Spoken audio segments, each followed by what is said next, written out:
Data mining task क्या होते हैं? जो भी चीज़ें डेटा माइनिंग परफॉर्म करता है उसको हम कहते हैं डेटा माइनिंग टास्क। जैसे हमने पढ़ा डेटा माइनिंग क्या होता है कि बिग डेटा से ट्रेंड्स एंड पैटर्न्स को फाइंड आउट करना, इंफॉर्मेशन फाइंड आउट करना एंड फिर डिसीजन मेकिंग करना। तो यही डिसीजन मेकिंग के क्या हम टास्क होते हैं, कौन कौन से टास्क जो है मेजरली वो परफॉर्म करता है और उसके अंदर क्या क्या चीज़ें हमने कैटेगराइज करी हैं, वो है basically data mining task.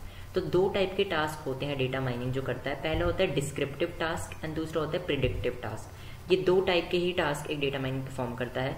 Descriptive task क्या होता है? नाम से ही पता लग रहा है, डिस्क्राइब कर रहा है कोई चीज़ को, डिस्क्रिप्टिव डिस्क्राइब कर रहा है, मतलब कि फोकस है उसका समराइजेशन पे, वो सिर्फ समराइज करता है डेटा को एंड आइडेंटिफाई करता है ट्रेंड्स एंड पैटर्न्स। ठीक है, एक डेटा है मेरे सामने, मैंने उस डेटा को समराइज किया और उसके अंदर जो ट्रेंड्स एंड पैटर्न्स मुझे मिले मैंने वो दे दिए, वो होता है डिस्क्रिप्टिव टास्क। प्रिडिक्टिव टास्क क्या होता है? प्रिडिक्ट करना, फोरकास्ट करना। फोकस क्या है इसका? Forecast future outcomes. ये फ्यूचर आउटकम्स को भी फोरकास्ट करता है, सिर्फ डेटा को देखता ही नहीं है, उसमें ट्रेंड्स एंड पैटर्न्स निकाल के कि फ्यूचर में क्या हो सकता है, कि आगे क्या इससे रिलेटेड हमें प्रॉब्लम्स हो सकती हैं या रिस्क मैनेजमेंट के लिए हमें वो प्रिडिक्ट भी करता है, फोरकास्ट करता है फ्यूचर को। तो ये है difference between descriptive task and predictive task. तो डिस्क्रिप्टिव टास्क में क्या क्या तीन चीज़ें यहाँ पर मैंने कैटेगराइज करें। सबसे पहला होता है क्लस्टरिंग। डिस्क्रिप्टिव टास्क में इसका पहला काम होता है क्लस्टरिंग का। क्लस्टरिंग क्या होता है कि ग्रुप करना डेटा को according to their similarities, characteristics. ठीक है, कोई भी डेटा को ग्रुप करना अकॉर्डिंग टू देयर सिमिलैरिटीज। जैसे कि इस मार्केटिंग का डेटा है तो मार्केटिंग के डेटा में मेरे पास सेल्स का डेटा है, कस्टमर का डेटा है, मार्केटिंग कैंपेन्स का डेटा है। ठीक है, तो ये सारा डेटा मेरा सेल्स का डेटा हो गया। फिर मेरे पास वहीं पर P&L डेटा है, बैलेंस शीट का डेटा है, फर्म पोजीशन का डेटा है, वो सारा मेरा फाइनेंशियल डेटा हो गया।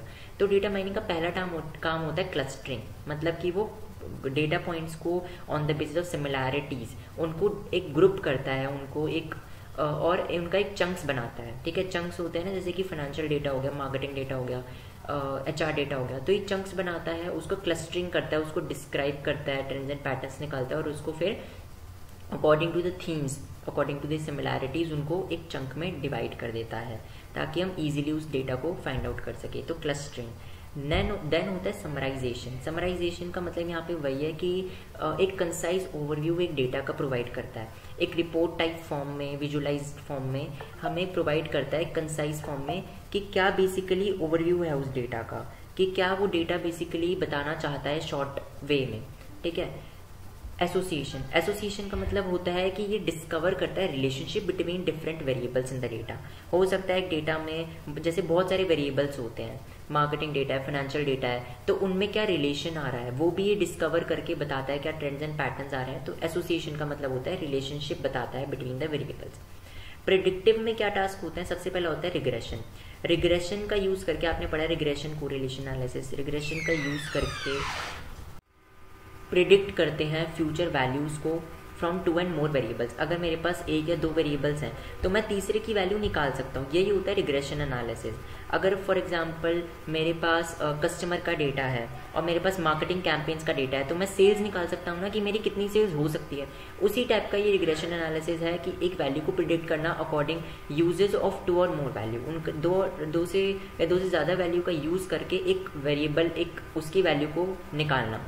ठीक है, क्लासिफिकेशन। क्लासिफिकेशन क्या होता है? प्रिडिक्ट करता है category that a new data point belongs to. Classification का मतलब होता है कि मान लो हो सकता है कोई न्यू डेटा हमारे पास है, वो किस कैटेगरी में आएगा।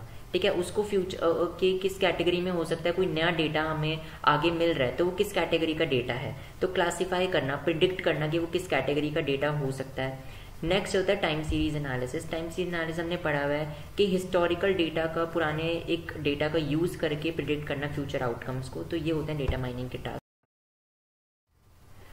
अब आते हैं data mining in different industries. तो ये आपका सिलेबस में है कि डेटा माइनिंग डिफरेंट इंडस्ट्रीज में कैसे हेल्प करता है, क्या एप्लीकेशंस है। तो सबसे पहला है रिटेल इंडस्ट्री। रिटेल इंडस्ट्री आपकी एक तरीके से सेल्स इंडस्ट्री हो गई। यहाँ पर सबसे पहला होता है customer relationship management. Data mining help करता है कस्टमर रिलेशंस मेंटेन करने में।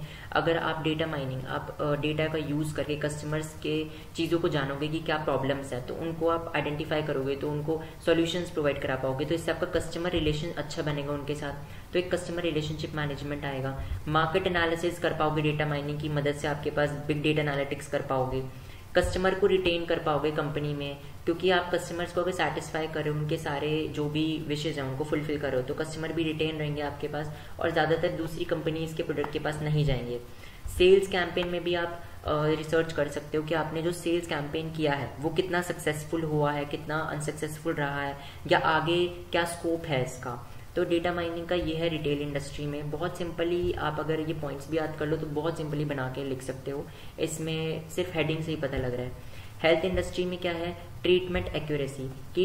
हेल्थ इंडस्ट्री में कि अगर किसी की ट्रीटमेंट एक्यूरेसी का फाइंड आउट करना हो, कोई पेशेंट है उसकी कोई एक ट्रीटमेंट होने वाला है उसका कोई बहुत बड़े लेवल पे, तो उसकी क्या एक्यूरेसी रह सकती है, डेटा माइनिंग की मदद से हम वो निकाल सकते हैं। प्रिडिक्टिव मेडिसिन कि कौन कौन सी, जैसे मेडिसिन बनाने के लिए, ड्रग्स बनाने के लिए, जो ड्रग मेडिसिन जो बनाने के लिए यूज़ होती हैं, बहुत सारे डिफरेंट चीज़ों का, केमिकल्स का यूज़ करा जाता है, तो वो भी डेटा माइनिंग की वजह से देखा जा सकता है कि ये मेडिसिन किस तरीके से बनेगी, किस स्कोप में यूज़ होगी। तो प्रिडिक्टिव मेडिसिन में भी यूज़ होता है, हेल्थ केयर मैनेजमेंट में भी यूज़ होता है डेटा माइनिंग। अगर आपको देखना है एक हॉस्पिटल बनाना है या एक क्लिनिक बनाना है, तो कहाँ कहाँ कौन कौन से रिक्वायरमेंट्स होंगे, कहाँ पर क्या चीज़ लगेगी, कितने बेड्स, कितने पेशेंट्स कितने हो सकते हैं कि पेशेंट्स में कितना इक्विपमेंट्स लगेंगे, तो ये भी हेल्थ केयर एक मैनेजमेंट का पार्ट है जो डेटा माइनिंग की मदद से पता लगाया जा सकता है। ठीक है, लोकेशन की मदद से कि कितने वहाँ पर लोग आते हैं, कितने इसमें पेशेंट्स हैं। लास्ट आता है इंश्योरेंस एंड टेलीकम्युनिकेशन सेक्टर। इनका आप एक लिख सकते हो क्योंकि ज़्यादा डिफरेंस नहीं है। इंश्योरेंस एंड टेलीकम्युनिकेशन सेक्टर में फ्रॉड डिटेक्शन, कि भाई कोई बंदा फ्रॉड ना करो। जैसे इंश्योरेंस में होता है, बहुत सारे लोन लेके आजकल बंदे फ्रॉड करते हैं, तो ये भी एक लगाने के लिए कि वो फ्रॉड तो नहीं कर रहा है, या कहीं डिफरेंट कंपनीज में उसका लोन है, या क्या लोन चुका सकता है कि नहीं चुका सकता है। रिस्क असेसमेंट के लिए बेसिकली कि भाई उसका क्रेडिट वर्दीनेस कितनी है, उसको देना चाहिए कि नहीं देना चाहिए। प्रोडक्ट डेवलपमेंट के लिए भी होता है कि अगर हमें कस्टमर्स का पता होगा, सेटिस्फैक्शन हमें कर पाएंगे, उनको सेटिस्फाई कर पाएंगे, हमें कस्टमर्स के नीड्स प्रॉब्लम्स का पता होगा, तो हम अपने प्रोडक्ट को, इंश्योरेंस के प्रोडक्ट हो चाहे टेलीकम्युनिकेशन के प्रोडक्ट हो, उन्हें इंक्रीज कर पाएंगे। तो यही डेटा माइनिंग के एप्लीकेशन।